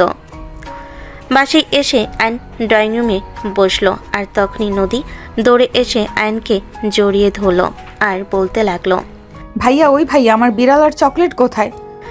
আয়নের আম্মু তখন কি যেন কাজ করছিল। নদীর এমন কর্মকাণ্ড দেখে তিনিও বেশ অবাক হন আর নদীকে বলতে থাকেন, আরে নদী, এইসব তুমি কি বলছো? তোমার কি সত্যি সত্যি মাথা খারাপ হয়ে গেছে নাকি? আয়ান তোমার জামাই লাগে, তুমি তাকে ভাইয়া কেন বলছো? বারে আম্মু, তুমি তো বড্ড ভালো মনের। তুমিই তো আমাকে বললে আমি যেন তোমাকে আম্মু ডাকি, আর তোমাকে যদি আম্মু ডাকি তোমার ছেলে তো আমার ভাইয়াই হবে, তাই নয় কি? আয়নের আম্মু সেখানে আর এক মুহূর্ত না দাঁড়িয়ে চলে গেলেন। তিনি খুব ভালোভাবে বুঝতে পারলেন এই মেয়ের মাথায় সমস্যা আছে, তাই তার সঙ্গে কথা না বলাই ভালো। তখন আয়ন পিছন থেকে তার আম্মুকে বলতে লাগলো, কি হলো আম্মু, এখন তুমি এখান থেকে চলে যাচ্ছ কেন? এখন তোমার পুত্রবধূর কথার জবাব দিয়ে যাচ্ছ না? এবার বোঝো আমার কপাল কতটা পুড়ে গেছে, আমার সঙ্গে আর কি হতে চলেছে। কিন্তু আয়নের আম্মু ততক্ষণে আয়নের কোনো কথা না শুনে আয়নের চক্ষু সীমার বাইরে চলে গেছেন। একটা দীর্ঘশ্বাস ফেলে নদীর দিকে তাকিয়ে বলতে লাগলো, ওই যে ঝুড়িতে তোমার বিড়াল রাখা আছে আর ওই যে টেবিলের উপর তোমার জন্য চকলেট, ওখানে কিন্তু আমার বোনের জন্যও আছে। এসব কিন্তু তুমি একা খাবে না। বলতে নদী আয়নকে ছেড়ে দিয়ে টেবিলের দিকে তাকায় আর অনেকগুলো চকলেট একসঙ্গে দেখে তখনই আয়নের গালে একটা চুমু দিয়ে বলতে থাকে, ইউ আর সো গ্রেট ভাইয়া, মেনি মেনি থ্যাংক ইউ। তুমি সত্যিই অনেক ভালো। তোমার কাছে আমি চাইলাম আর তুমি আমার জন্য নিয়ে আসলে। তবে ভাইয়া, বিড়ালটা কিন্তু হেব্বি কিউট আছে। আমি এগুলো নিয়ে রুমে চলে গেলাম। এই বলে নদী কিছু চকলেট আয়নের বোনের জন্য রেখে বাকিগুলো নিয়ে নিজের রুমে চলে গেল আর বিছানার উপর বসে খেতে লাগলো। এদিকে আয়ন তখন বেশ কিছুক্ষণ ড্রয়িং রুমে বসে বিশ্রাম নেয় আর তারপর রুমে চলে আসে। রুমে এসে দেখতে পাই নদী একদম ছাগলের মতো চকলেটগুলো চিবিয়ে চিবিয়ে খাচ্ছে। আয়ন বেশ কিছুটা অবাক হয়, নদীকে বলতে থাকে, এই তুমি মানুষ নাকি অন্য কিছু? কেউ এভাবে চকলেট খায় নাকি? তাহলে কিভাবে খায় সেটা তুমি আমাকে দেখিয়ে দিতে পারতে ভাইয়া। আমি তো এভাবেই চকলেট খাই, আর আমার আব্বু অনেকগুলো করে চকলেট নিয়ে আসতো আর আমি এভাবেই বসে বসে খেতাম। নদীর এমন কথাবার্তায় আয়ন একদম দূরত্বের চূড়ান্ত সীমানায় পৌঁছে যাচ্ছে। সে কি করবে কিছুই বুঝতে পারছে না, তার মাথা কোনো কাজ করছে না। মনে হচ্ছে এক্ষুনি নিজের মাথাটাকে বাড়ি দিয়ে ফাটিয়ে ফেলে। কিন্তু যত চাই হয়ে যাক না কেন, আত্মহত্যা মহাপাপ, আর এই কথাটার জন্যই হয়তো এখনও পৃথিবীতে বেঁচে আছে হাজারো জীবন্ত লাশ। আর আয়ান না হয় তাদের মধ্য থেকেই একজন। আয়ন এখন নিজেকে সামলে নিয়ে নদীকে বলতে লাগে, আমি এতগুলো চকলেট নিয়ে এসেছি আর তুমি অর্ধেক চকলেট খেয়ে ফেলেছো। এত চকলেট কেউ একদিনে খায় নাকি? তোমার তো ডায়াবেটিস হবে। ও এই কথা, তুমি আমাকে এই জন্য কথাগুলো বলেছো? চিন্তা করো না, আমার ডায়াবেটিক্স হবে না। আমি সবসময় এইভাবেই চকলেট খেয়ে অভ্যস্ত। আমার চকলেট খেতে না পারলে ভালো লাগে না। তুমি আরেকটু অপেক্ষা করো, কয়েকটা চকলেট রয়ে গেছে, আমি এগুলো খেয়ে শেষ করে তারপর তোমার সঙ্গে কথা বলি। না, তোমাকে আমার সঙ্গে কোনো কথা বলতে হবে না। তুই চকলেট খাচ্ছ, চকলেট খাও। আর এইভাবে চকলেট খেলে দুদিন পর যে আমাকে রাস্তায় বসতে হবে, আমি সেই চিন্তাটাই করতে থাকি। কথাটা বলে আয়ন সেখান থেকে চলে গেল। আর এদিকে তখন নদী নিজের মতো করে আবারও চকলেট খেতে লাগলো। কোথায় কি হয়ে যাচ্ছে না যাচ্ছে সেদিকে তার কোনো খেয়াল নেই। এভাবে চলছিল তাদের দিনগুলো। আয়ন বারবার নিজের ভিতরের পুরুষত্ব জেগে উঠল, তাকে থামিয়ে রেখেছে। কারণ এই মেয়ের যে অবস্থা, তার সঙ্গে ফিজিক্যাল কমিটমেন্টে গেলে হয়তো বিপদ হতে পারে। যা হওয়া তা তো হয়ে গেছে, এখন তো আর কোনো কিছু করা সম্ভব নয়। কারণ আয়নের বাবা প্রচণ্ড পরিমাণ রাগী মানুষ।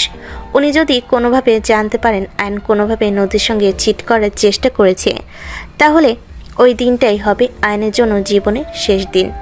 আর সেই জন্যই আয়ন নিজেকে বাঁচাতে মুখটা বন্ধ রাখাই শ্রেয় মনে করল। কিছুদিন পরে নদীর এসএসসি পরীক্ষা ছিল।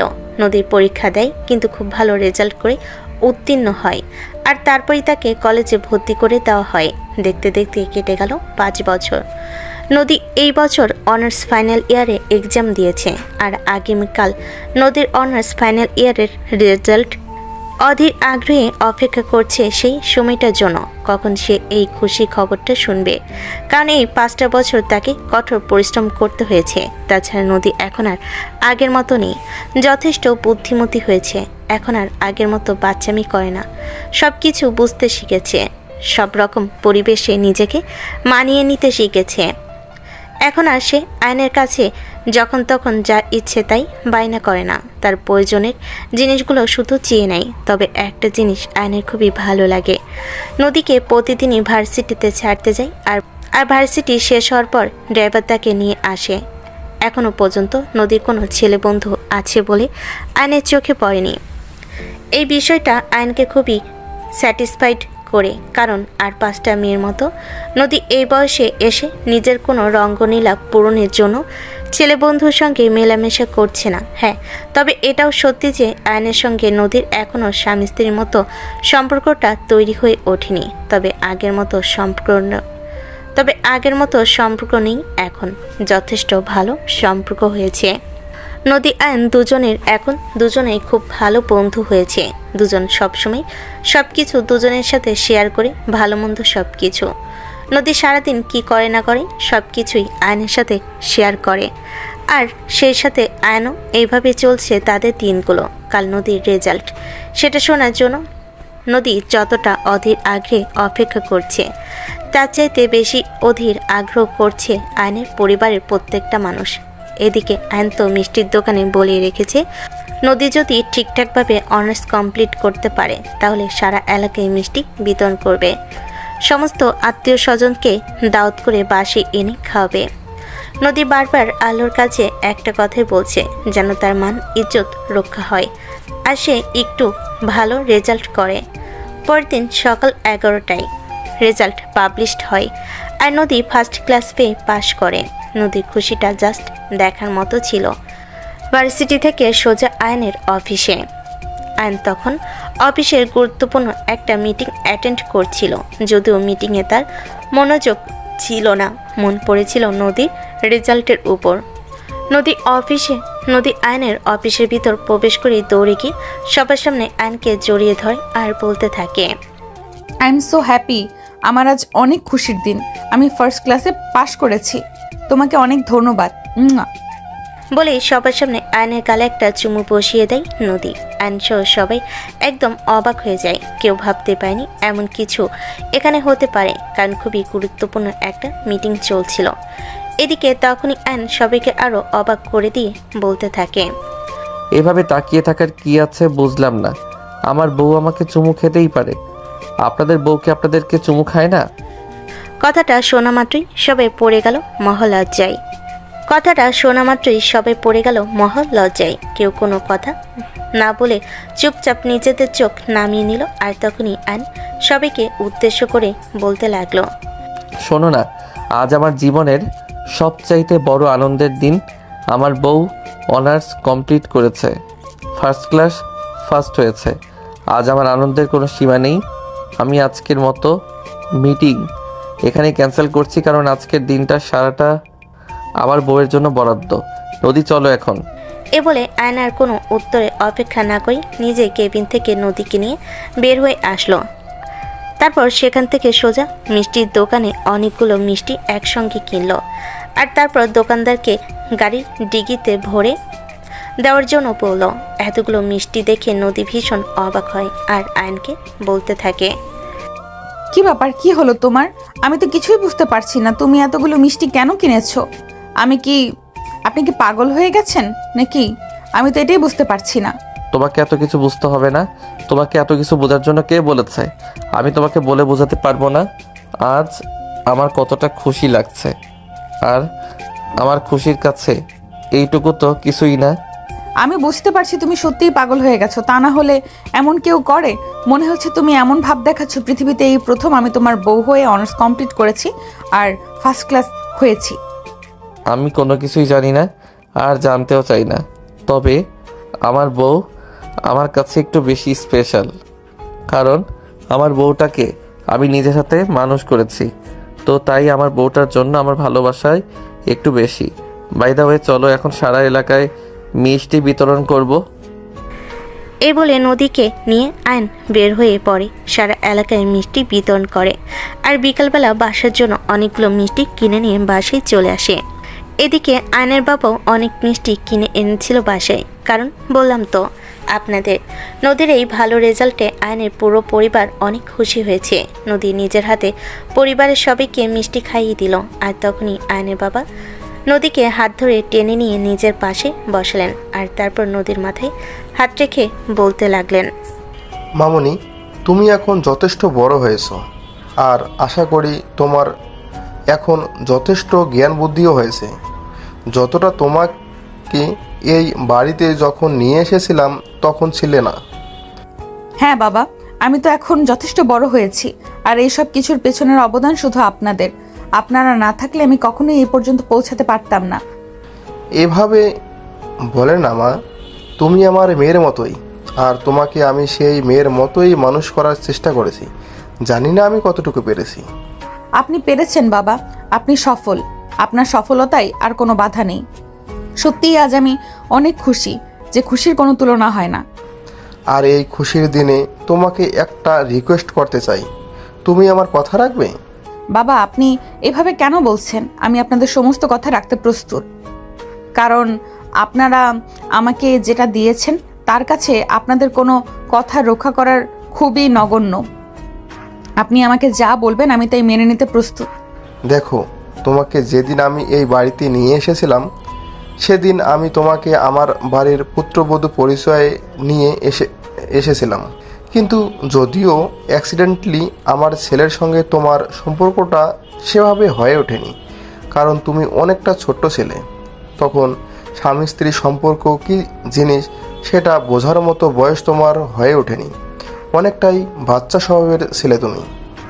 আয়নের বাবার এমন কথাই আয়ন আর নদী দুজনেই কিছুটা লজ্জায় পড়ে যায়। নদী মাথা নিচু করে বসে আছে। তখনই আবারও আয়নের বাবা বলতে থাকে, আমি জানি এখনও তোমাদের মাঝে সেরকম কোনো সম্পর্ক নেই, তোমরা শুধু ভালো বন্ধু হয়েই আছো, তাই তোমাকে কথাটা বলতে চাইছি। আমি আবারও তোমাদের দুজনের ধুমধাম করে বিয়ে দিতে চাই, এই বাড়িতে একটা উৎসব করতে চাই। আমাকে অনুমতি দেওয়া যায় সেটা করার জন্য? এমন কথা শুনে নদী তো লজ্জায় একদম লাল হয়ে আছে। আর তখনই আয়ন পাশ থেকে বলতে থাকে, হ্যাঁ, আমিও তোমাকে এমন কিছু একটা বলবো ভাবছিলাম, কিন্তু সময় আর পরিস্থিতির কারণে বলা হয়ে ওঠেনি। যাই হোক, এখন তুমি যদি চাও তাহলে সব হবে, আর তুমি না চাইলে কিছুই হবে না। দেখো, তোমরা আমার জন্য যেটা করেছো সেটা আমার খুব কাছের কেউ করতো না। হ্যাঁ, যা কিছু হয়েছে সব দোষ আমার, কারণ আমি তোমাকে কখনো সেরকম চোখে দেখিনি, সেই সব কিছু নিয়ে চিন্তাও করিনি। কিন্তু তারপরেও তুমি আমাকে নিঃস্বার্থভাবে ভালোবেসে গেছো আর সমস্ত দায়িত্ব পালন করেছো। তোমাকে ধন্যবাদ দিয়ে আমি ছোট করতে চাই না, কিন্তু তার বিনিময়ে তুমি আমার কাছে যা চাও তাই পাবে। তখনই পাশ থেকে আয়নের আম্মু বলতে থাকে, আমাদের চাওয়া পাওয়ার অঙ্কটা খুব বেশি কিছু নয়। আমি চাই শুধু আমাদের ছেলেটাকে নিয়ে তুমি ভালো থাকো। ছেলেটা তোমায় বড্ড ভালোবাসে, তাকে সারা জীবন ভালোবাসায় ভালো রেখো। এই বলে তারা আলোচনা করতে থাকেন। আর নদীর সঙ্গে আলোচনা করে তারা অনুষ্ঠান করার জন্য একটা দিন ধার্য করেন। আয়নের বাবা শহরের সমস্ত সম্মানী ব্যক্তিবর্গকে এই অনুষ্ঠানে ইনভাইট করেন। তবে নদীর মনটা আজ ভীষণ খারাপ। কাল নদী এখন বুঝতে শিখেছে, তার কেন জানি না বারবার মা বাবার কথা মনে পড়ছে। এই সময়টাতে তার কাছে তার মা বাবাকে ভীষণ প্রয়োজন ছিল, কিন্তু ওই দুটো মানুষের একজনও এখন নদীর জীবনে নেই। আয়ন বিষয়টা বুঝতে পারে। যদি মন খারাপ করে একপাশে বসে আছে আয়ন নদীর পাশে বসে বসে নদীর কাঁধে হাত রেখে বলতে থাকে, কি হলো? আমার বউটার মন খারাপ কেন? আজ এই খুশির দিনে কেউ মন খারাপ করে রাখে? তোমাকে আমার মন খারাপ পেয়ে একটু ভালো লাগছে না। কই না তো, আমার মন খারাপ নয়, আমি একদম ঠিক আছি। আসলে আব্বু আম্মুর কথা একটু মনে পড়ছে। আজ দুজন মানুষকেই আমার পাশে থাকার কথা ছিল, কিন্তু কাউকেই পেলাম না। কপালটা কতটা খারাপ আমার। এভাবে বলে না প্লিজ, পরিস্থিতি মেনে নিতে শিখো। আল্লাহ যা করেন আমাদের মঙ্গলের জন্যই করেন, আর আল্লাহ আমাদের কপালে যেটা রেখেছেন সেটা হবেই। আজ না হোক কাল, আল্লাহর সিদ্ধান্তের উপর কখনো নারাজ হতে নেই। আল্লাহ যা করেন আমাদের ভালোই হয়। এত চিন্তা কেন করছো? আমি এবং আমার পুরো পরিবার আছি তো তোমার পাশে। তোমরা আছো বলেই তো আমার এখনো স্বস্তির নিঃশ্বাস নিতে পারি। তোমরা আছো বলে এখনো বেঁচে থাকার স্বপ্ন দেখি। তা না হলে হয়তো কবেই আমার এই বেঁচে থাকার যুদ্ধটা থেমে যেত। আমি বেঁচে থাকার মতো সাহসটাই পেতাম না। তাহলে এখন থেকে আমাদের জন্যই না হয় হাসি খুশি থাকবে, কারণ তোমাকে এরকম কষ্ট মলিন মুখে দেখতে আমার একদম ভালো লাগে না। আজ এই খুশির দিনে আমাকে প্রমিস করো আর কখনো মন খারাপ করে থাকবে না। প্রমিস, আর কখনো মন খারাপ করে থাকবো না, কারণ তোমার মতো একজন মানুষ যার জীবনে আছে সে কখনো মন খারাপ করে থাকতেই পারে না। এই বলে নদী আয়নকে জড়িয়ে ধরে তার বুকে মুখ লুকালো। এভাবেই তাদের সেদিনের অনুষ্ঠান শেষ হলো। আজ আবারও সেই প্রথম দিনের মতো নদী আর আয়নের জন্য বাসর সাজানো হয়েছে। নদী বসে যে বাসর ঘরে বসে অপেক্ষা করছে আয়নের জন্য। রাত 10টা। আয়ন বাসর ঘরে প্রবেশ করে নদী রিচুয়ালস অনুযায়ী প্রথম দিনের মতোই আয়নকে পা ছুঁয়ে সালাম করতে গেল। আয়ন তাকে আটকে দেয় আর বলতে থাকে, আরে পাগলি বউ আমার, এটা তুমি কি করছিলে? তুমি আমার ভালোবাসার মানুষ, তোমার জায়গা আমার বুকে। আমি সারা জীবন ভালোবেসে এই বুকে তোমায় আগলে রাখতে চাই প্রিয়। আমিও সারা জীবন ভালোবেসে তোমার পাশেই থেকে যেতে চাই। শুধু তোমার ওই বুকে আমার জায়গা করে দিও। আর নদীকে নিজের বুকের সঙ্গে মিশিয়ে নিয়ে তার কপালে আলতো করে একটা ভালোবাসার পরশ এঁকে দেয় আর বলে, সারা পৃথিবী তোমায় ছেড়ে গেলেও তোমার এই স্বামী কখনোই তোমাকে ছেড়ে যাবে না। আজীবন তুমি তাকে তোমার পাশে পাবে। তোমার এই স্বামী কখনোই তোমার প্রতি বেইমানি করবে না, এই ভরসাটুকু তুমি রাখতে পারো। তোমার প্রতি ভরসা আছে বলেই তো আমি আজ এত দূর আসতে পেরেছি। তোমাকে কৃতজ্ঞতা জানানোর ভাষা সত্যিই আমার জানা নেই। তোমার এই ঋণ হয়তো আমি কোনোদিনও শোধ করতে পারবো না। আয়ন দুষ্টামি মার্কা একটা হাসি দিয়ে নদীকে বলতে থাকে, আমার ঋণ শোধ করতে হবে না, একটু দিলেই হবে। মানে তুমি কি বলছো? আমি বুঝতে পারছি না। একদম নাটক করো না প্রিয়, তুমি বুঝতে পারছো না তাই না? ওকে ফাইন, বুঝতে হবে না, চলো আমি তোমাকে বুঝিয়ে দিব। এ বলে আয়ন নদীকে কোলে তুলে নিয়ে বিছানায় বসিয়ে দিল আর সঙ্গে সঙ্গে রুমের লাইট অফ করে দিল। এটা দেখে নদী বলতে লাগলো, এই কি হলো? তুমি লাইট অফ করলে কেন? ও মা, ওটা শেখাতে হলে তো লাইট অফ করতেই হবে, তা না হলে ভিউয়ার্সরা দেখে ফেলবে না। তখন তো আবার তুমি বলবে আমার লজ্জা শরম বলতে কিছুই নেই। আমি যা কিছু করার তা ভিউয়ার্সের সামনেই করে ফেলেছি। এই বলে আয়ন নদীকে নিজের ভালোবাসায় উৎসর্গ করে দিতে শুরু করে। এবার আর নদী আয়নকে কোনো প্রকার বাধা প্রদান করেনি, আর সেই আয়নের সঙ্গে রেসপন্স করতে থাকে। দুজন দুজনের ভালোবাসায় দুজনকে ভরিয়ে দিতে থাকে। আর এভাবেই তো যখন ভালোবাসার অন্তিম মুহূর্তে পৌঁছে যায় আর শুরু করে নতুন একটা প্রেমের গল্প। সুপ্রিয় ভিউয়ার্স, আমাদের আজকের গল্পটা এ পর্যন্তই ছিল। গল্পটা আপনাদের কাছে কেমন লেগেছে ছোট্ট একটা কমেন্টে জানাবেন। ভালো লাগলে লাইক, কমেন্ট অ্যান্ড শেয়ার করে পাশেই থাকবেন। ধন্যবাদ সবাইকে এতক্ষণ সাথে থাকার জন্য। আল্লাহ হাফেজ।